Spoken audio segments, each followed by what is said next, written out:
Hello बच्चों, आज हम लोग सी में एक इम्पॉर्टेंट टॉपिक पढ़ेंगे जिसका नाम है file handling. File handling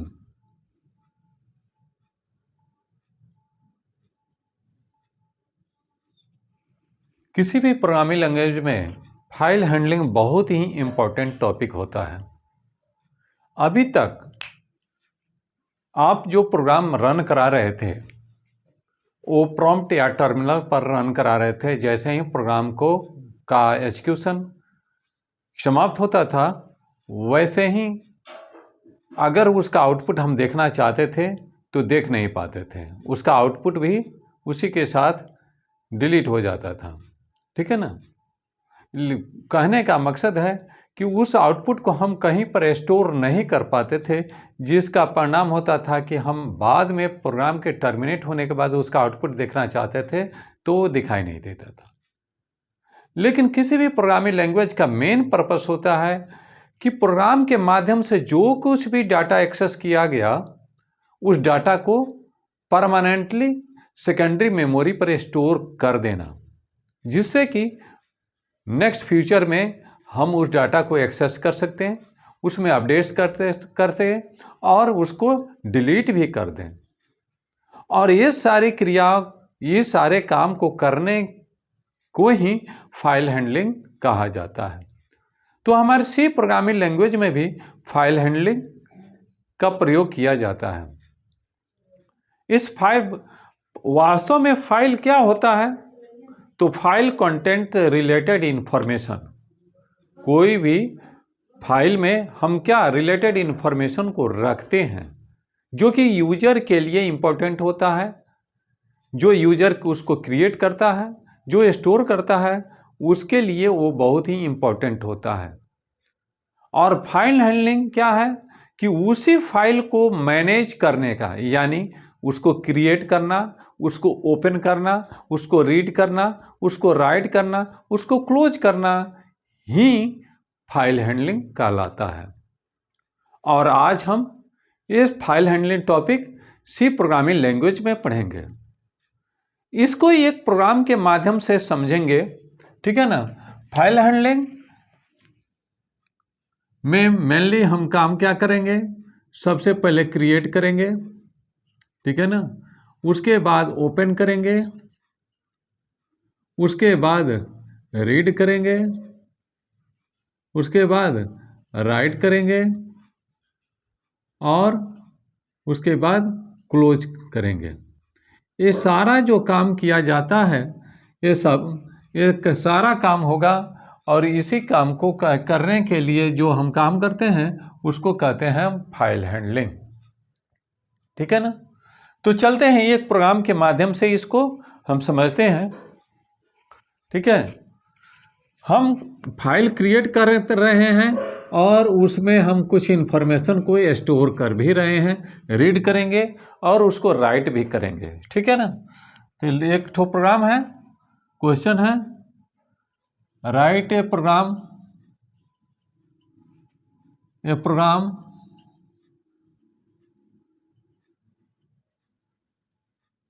in C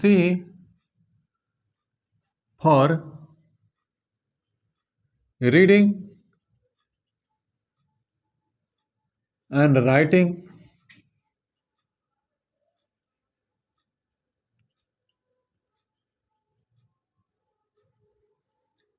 users data।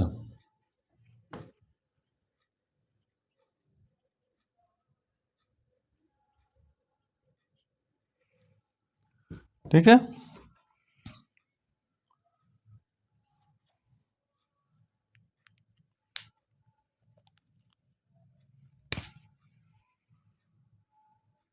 लिखते हैं इंक्लूड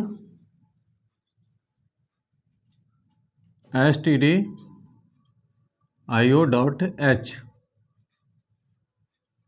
ठीक है।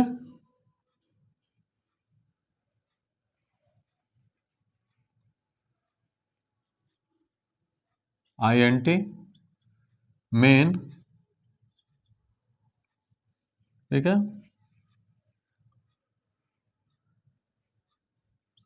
फाइल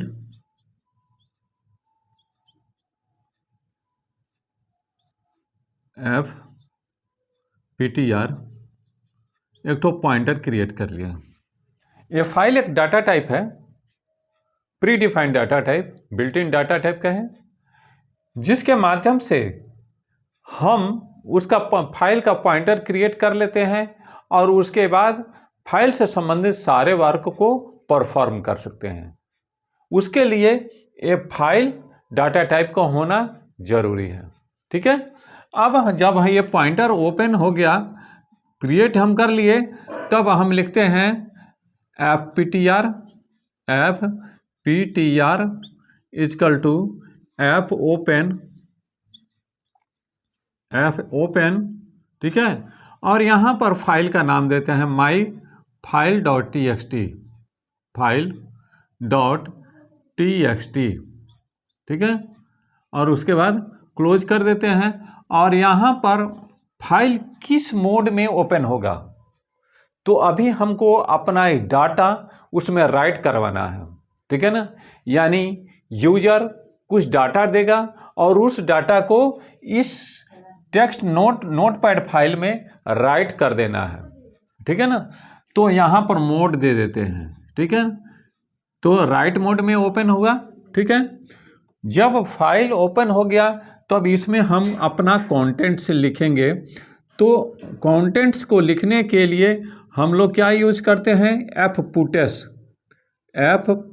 एस एक तो फंक्शन है जो कि 3 आर्गुमेंट लेता है। ठीक है ना। यहाँ पर 2 आर्गुमेंट लेगा, यानी कि यहाँ पर कंटेंट्स लेगा हेलो हाउ आर यू,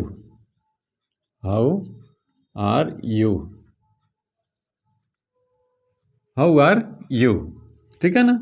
यहाँ पर ये मैसेज लेगा। ठीक है। और ये मैसेज को कहाँ पर राइट करना है, तो एफ पी टी आर जो एड्रेस रखे हुए हैं उस एड्रेस पर राइट करना है। ये एफ ओपन क्या करेगा, एफ ओपन एक तो मेथड है जो कि फाइल का नाम लेता है और उस फाइल का मोड, यानी किस मोड में, रीड मोड में, राइट मोड में, अपेंड मोड में, ये डिफरेंट मोड होते हैं उस मोड में। ठीक है ना। और ये हमारा या तो फाइल को पहले से अगर क्रिएटेड है तो इसको ओपन करेगा और नहीं तो नहीं है तो क्रिएट करेगा। जैसे ही फाइल क्रिएट होगा उसका स्टार्टिंग एड्रेस, जो स्टार्टिंग पॉइंट का जो एड्रेस होगा वो इस पीटीआर को दे दिया जाएगा। ठीक है ना। तो यानी फाइल के स्टार्टिंग पॉइंट को ये हमारा पॉइंटर पॉइंट कर रहा है। अब एफ पुट एक फंक्शन है जो कि लाइन ऑफ कैरेक्टर्स को एक बार में राइट करता है। ठीक है ना। तो यहाँ पर क्या किया, हेलो हाउ आर यू, हमने एक मैसेज दिया। इस मैसेज को कहाँ पर प्रिंट करना, राइट करना है, तो F P T are file का जो बेस एड्रेस रखे हुए हैं, ये पीटीआर रखे हुए हैं, उसमें ले जाके राइट कर देगा। और उसके बाद हम क्या करते हैं, अपने फाइल को क्लोज कर देते हैं। एफ क्लोज, किसको क्लोज करना है, तो जो एफ पी टी आर जिसको पॉइंट कर रहा है उसको क्लोज कर देना है, एफ पी टी आर। ठीक है ना। इस तरह से ये क्लोज हो गया। ठीक, यानी राइटिंग का काम हो गया। ये हमारा क्या किया, एक सारा कंटेंट्स ले जाके हमारे फाइल में राइट कर दिया। ठीक है ना। अब हमको फिर से इसको रीड भी करना है। ठीक है ना। ये तो राइट हुआ है, अब रीड करना है। तो कैसे रीड करेंगे, तो यहाँ पर तो फाइल तो क्लोज हो गया, फिर से हम फाइल को ओपन करेंगे। ठीक है ना। यहाँ पर एक और पॉइंटर क्रिएट कर लेते हैं, file F P T are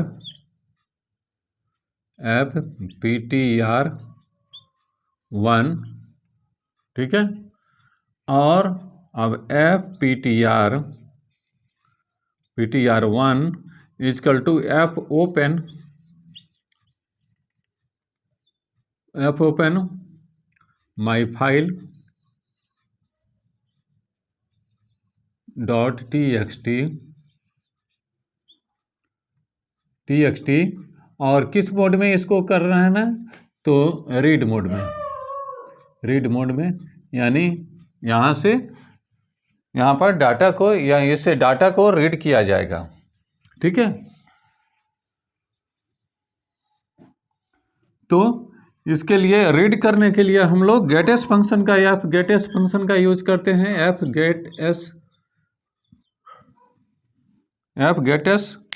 function का यूज करते हैं।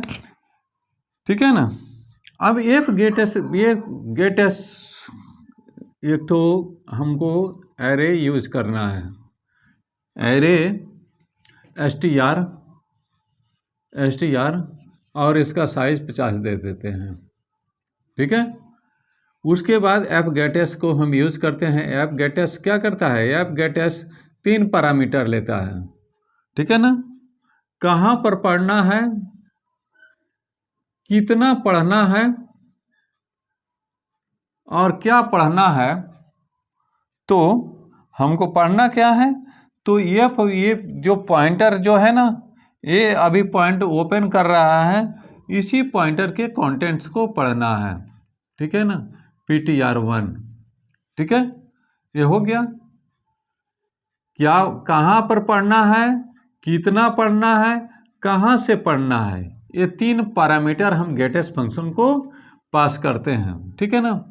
अब जब str में हमने डाटा को रीड कर लिया, इसको हम printf फंक्शन के माध्यम से डिस्प्ले करा सकते हैं। printf contents are